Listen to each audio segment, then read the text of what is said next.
ఉమ్మడి మెదక్ జిల్లా వ్యాప్తంగా నిన్న కురిసిన వర్షాలు ఈదురు గాలులకు ఇళ్ల పైకప్పులు ఎగిరిపోయాయి. మెదక్ జిల్లా శివంపేటలో కురిసిన వర్షానికి చెట్లు నేలకూలాయి. విద్యుత్ స్తంభాలు నేలకూరడంతో రాత్రి నుంచి కరెంటు సరఫరా నిలిచిపోయింది.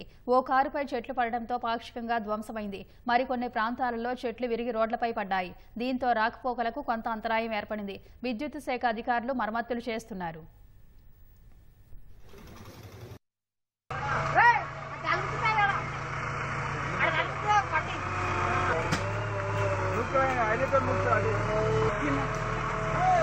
अरे ठीक है